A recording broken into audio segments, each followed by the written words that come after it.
தாய்லாந்தில் புத்த மடாலயங்களில் தலைமை துறவிகளை மயக்கி பெண் ஒருவர் 100 கோடி ரூபாய் பறித்திருப்பது அதிர்ச்சியை ஏற்படுத்தி இருக்கிறது.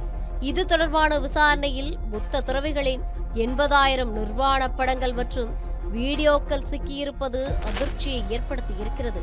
எப்படி வெளிச்சத்திற்கு வந்தது ஹனி டிராப்? விரிவாக பார்க்கலாம் இந்த தொகுப்பில்.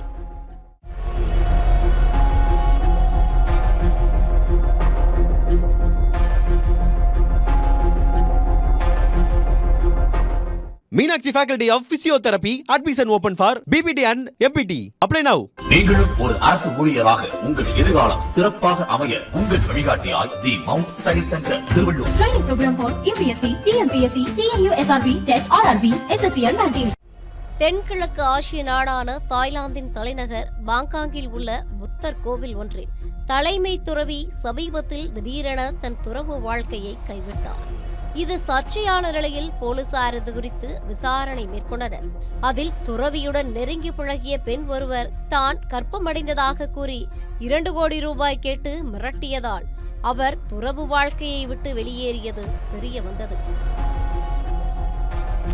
இதை அடுத்து மிரட்டல் விடுத்த பெண் குறித்து போலீசார் விசாரித்த போது அவர் பல துறவிகளுடன் பாலுறவு வைத்தது, பிறகு அது சார்ந்த புகைப்படங்கள் மற்றும் வீடியோக்களை பயன்படுத்தி துறவிகளை மிரட்டி பணம் பறித்தது கண்டுபிடிக்கப்பட்டது.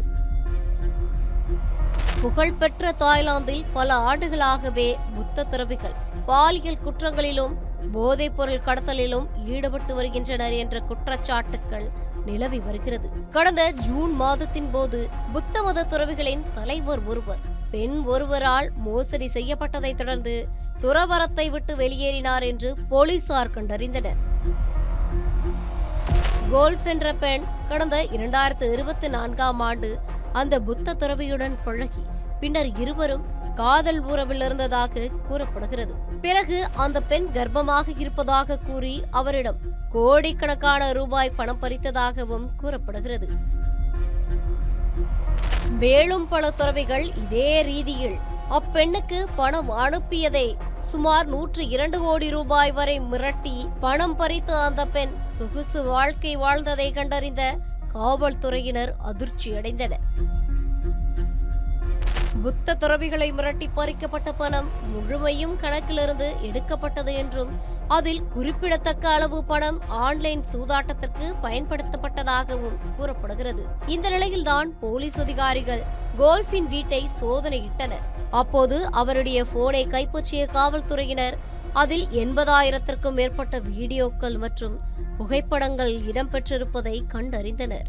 இதை அடுத்து மிரட்டி பணம் பறித்தல், பண மோசடி உள்ளிட்ட பல்வேறு வழக்குகள் அந்த பெண் மீது பாய்ந்த நிலையில் அவர் சிறையில் அடைக்கப்பட்டுள்ளார். தாய்லாந்து நாட்டை பொறுத்தவரை 90% பேர் புத்த மதத்தை பின்பற்றுபவர்கள். மரியாதைக்குரியவர்களாக கருதப்படும் புத்த துறவிகள் சமீபத்தில் பல்வேறு ஊழல் புகார்களுக்கு ஆளாகி வருகின்றனர். புத்த துறவிகளுக்கு சில ஆயிரங்கள் மட்டுமே மாத ஊதியம் என்றாலும் நிகழ்ச்சிகளில் பங்கேற்க பணம் வாங்குவது, ஆசி பெற வருபவர்களிடம் பணம் வாங்குவது என தங்களின் வருமானத்தை பெருக்கிக் கொள்ளுபவர்கள் அதை ஆடம்பர வாழ்க்கை வாழ்வதில் செலவு செய்வதாக கூறப்படுகிறது. தாய்லாந்து புத்த துறவிகள் மீது புகார் எழுவது இது முதல் முறையல்ல. ஆடம்பர வாழ்க்கை வாழ்வதில் பெயர் பெற்றவரான விராபோல் சுக்போல் என்ற துறவி 2017ஆம் ஆண்டு பாலியல் குற்றங்கள், மோசடி, பண மோசடி போன்ற குற்றச்சாட்டுகளை எதிர்கொண்டு பரபரப்பாக பேசப்பட்டார்.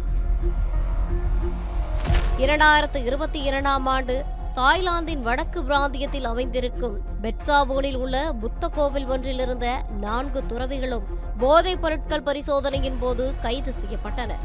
அந்த வரிசையில் தற்போது புத்த துறவிகளை ஏமாற்றி 102 கோடி ரூபாய் பணம் பறித்துள்ளார் பெண் ஒருவர். இதற்கு முற்றுப்புள்ளி வைக்க முடியும் என்ற நம்பிக்கை தாய்லாந்து அரசுக்கு இல்லை என்றே கூற வேண்டும். ஏனெனில் மோசமாக நடந்து கொள்ளும் துறவிகள் குறித்து புகார் அளிக்க சிறப்பு உதவி எண்களை அறிமுகம் செய்துள்ளதாக அந்நாட்டு காவல்துறை தெரிவித்துள்ளது. Meenakshi Faculty of Physiotherapy. Admission open for BPT and MPT. Apply now. நீங்களும் ஒரு அரசு ஊழியராக உங்கள் எதிர்காலம் சிறப்பாக அமைய உங்கள் வழிகாட்டியாய் the mount study centre Thiruvallur. Training program for UPSC, TNPSC, TNUSRB, TET, RRB, SSCL banking.